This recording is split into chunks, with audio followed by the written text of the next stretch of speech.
We play all these games with other people, wanting their attention and wanting their love, believing that we can get love from another person. I think the biggest addiction of humans is trying to obtain love from the other human. I think most human problems come from our interactions with humans.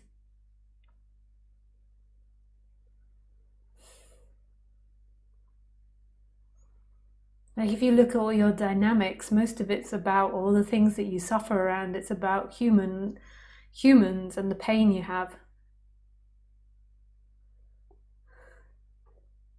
And what we long for is somebody that loves us, somebody that sees us, someone that appreciates us. And there is no one that can do all those things. There can be moments of it where they say something and there's a feeling that they appreciate you, but it doesn't last. Like everything, there is a change and then something else happens and then they're in a bad mood because they've got constipation.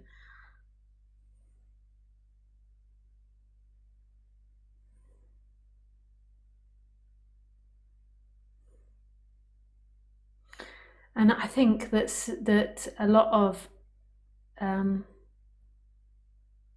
like falling in love with music stars or TV characters or gurus or teachers or famous people, or even falling in love in the beginning, is about the release of chemicals happening when you think that somebody appreciates you and sees you for what you are. And in that moment you feel complete and you stop seeking and you remember, or the I am begins to present itself, which is love, and it's glorious. And then you think you're in love. And then that's destined to fail because you're seeing them through time.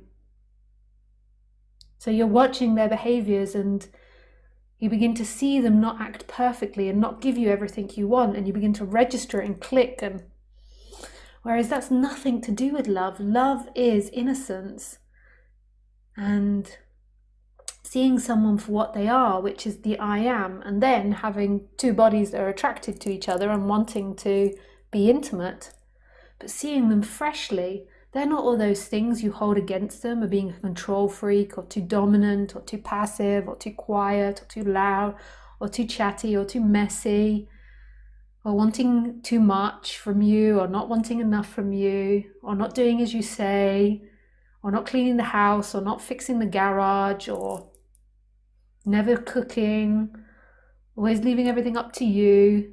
That's timeline, that's identification with time. It doesn't mean that you don't leave them if they're a jerk, but that's not the point. The point is the I am is the freedom, seeing the innocence in everything, which is also you. And no matter how much of an asshole they are, or how lazy they are, or how much of a pain they are, they're still that I am. I think because we've been so traumatized by other humans, like if you think most of your problems are around other humans and what other humans have done to you, because we're traumatized by other humans. Some of us have been, chased by lions or nearly killed by an elephant, so we're traumatized by animals, or bitten by a dog on the butt, or trodden on a snake, or a tree fallen on their head, or electrocuted by lightning. But most of it, what we're traumatized by, is other humans and the relationships. And what we want to do is we want to be able to know at all times, or control at all times, somebody that might potentially hurt us. So we've invented as humans this morality system of telling each other what's good and bad.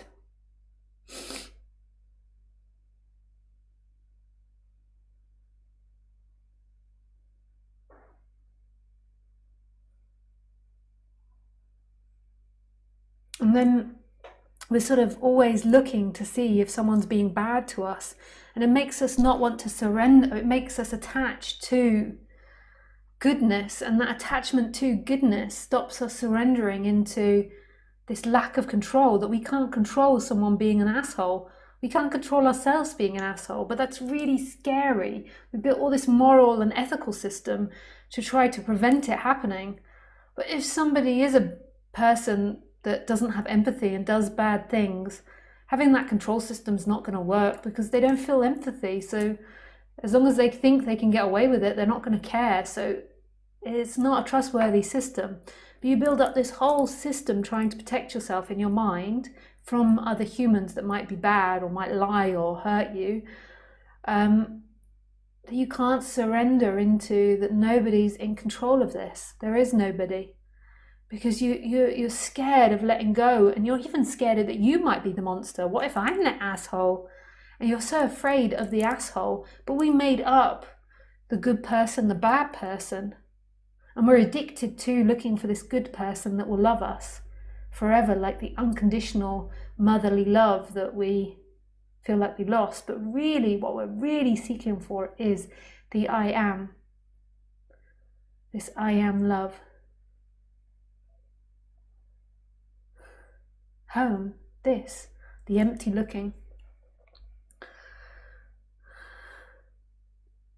If I'm speaking too fast for you, or if you don't understand what I say, forget it. Just keep listening and it will begin to be more clear. You'll get used to my concepts and the way I say things.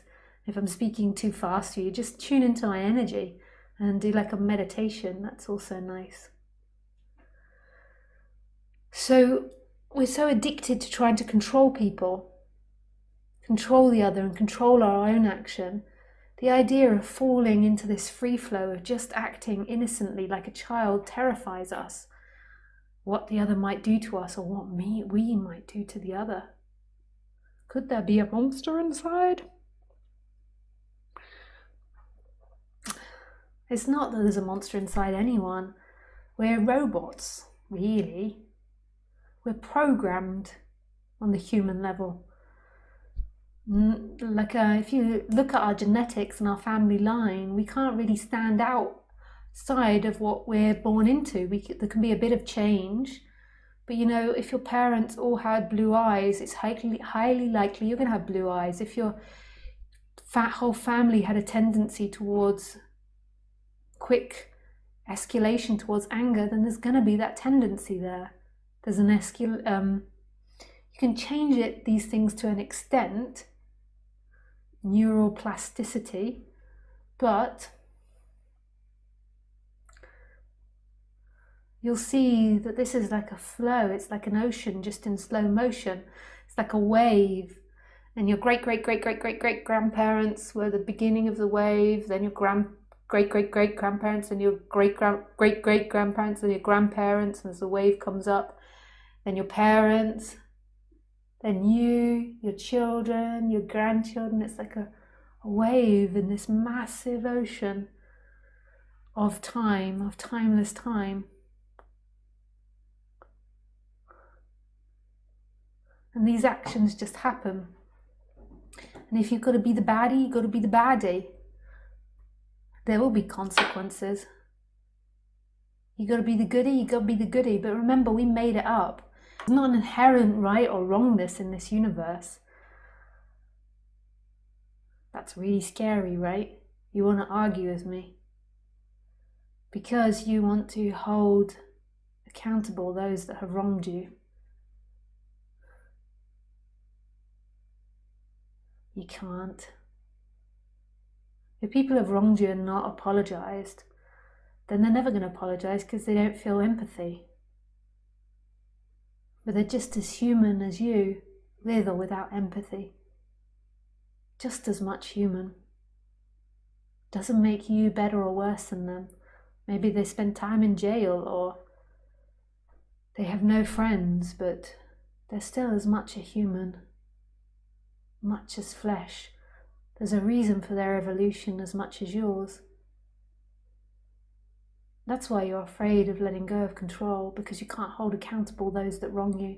And we're terrified of being wronged by another human because we know humans are very, very vicious predators when they want to be. We've totally dominated this world. It's quite full on, this dream.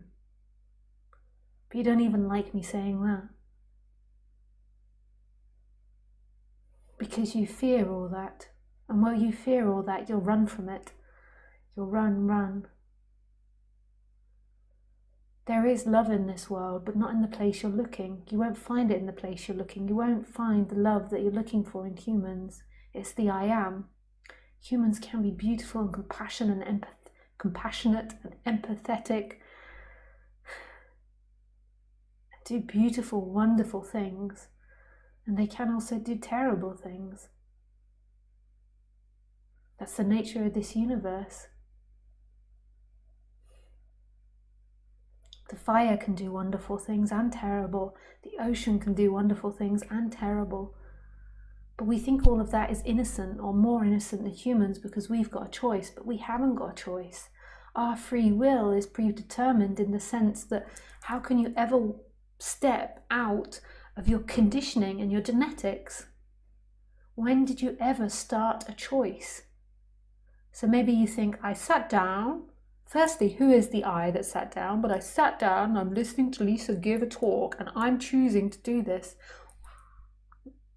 When did you begin to choose? When you were born? When your parents decided to make love? When you were 2, when you went to school and learned English? Obviously you didn't go to school at 2 and learn English, but when you were 2 and you learned to potty train, or when you were 6 and went to school and learned English? Or when you were 12 and you went to high school and you did well, or when you went to university, or when your friend gave you a non-duality book, or when you stumbled across a video, or when your wife left you and it made you ask bigger questions about the purpose of your life, or when your husband got into this subject and forced it upon you. When did you make a choice to sit and watch me? I made a choice. I was making coffee and I made a choice. How did you do that? The choice simply appears. It simply appears, and then in that choice there comes somebody that says, I am choosing and I'm in control of my life, and it's a total lie, and it will make you suffer. That lie will make you suffer. Even though there is no you, there will be the appearance of suffering, of someone that suffers.